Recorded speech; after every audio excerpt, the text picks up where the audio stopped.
how long is this going to take? It's not down to me, love. Oh, we on? Dorinda Dovane, your Oscar acceptance speech was both emotional and humorous. Can you share what was going through your mind at that moment? Oh, well, yes, to be perfectly honest, I had a little bit much to drink, you know. I really didn't expect to win. It all came as a tremendous surprise to me. Many people see you as a glamorous actress, but you've hinted at the struggles behind the scenes. How do you balance your public persona with your private life?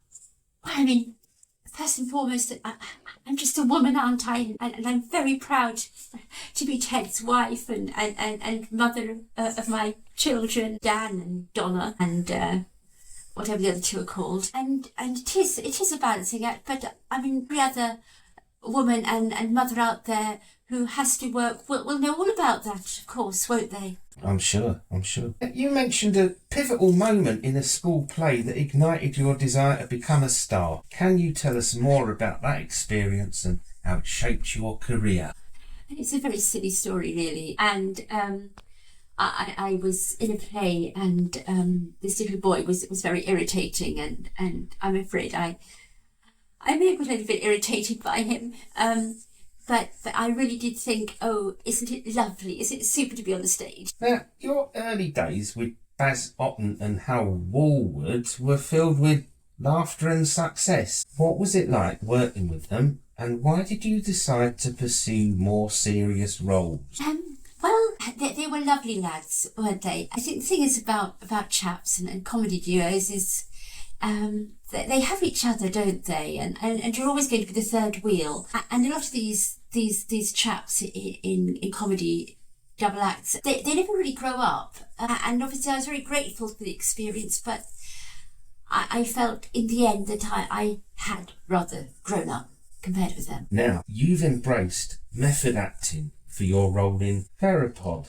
How has this approach affected your mental and emotional well-being? Well, you have to understand that there's a lot of rot spoken about method acting, but really it's just about finding experiences and memories and echoes from the past and using those to bring you the feeling and the being of the character in the moment. One could almost say that right now I'm being someone who's being interviewed by a rather bad journalist. Sorry, I lost my thread a bit. Your commitment to your craft has strained your relationships, particularly with your hubby Ted. How do you navigate the sacrifices made in the name of success? Ted.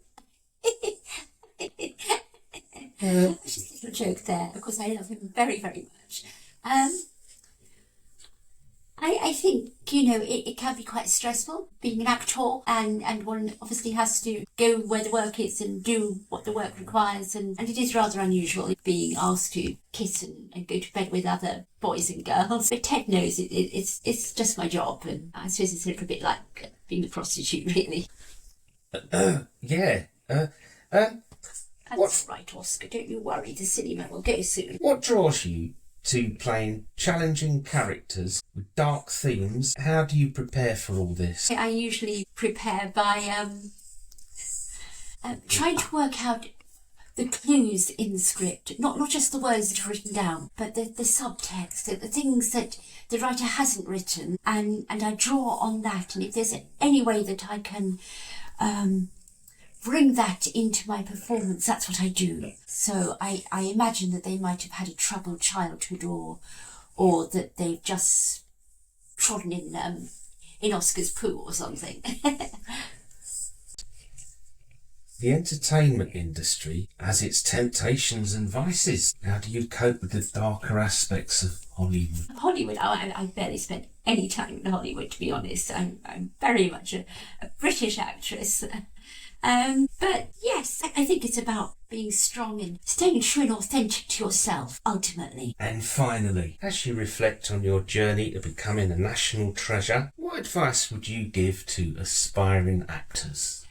Don't come after any of my roles, for heaven's sake. I need all the work I can get. Yeah, I think that wraps it up.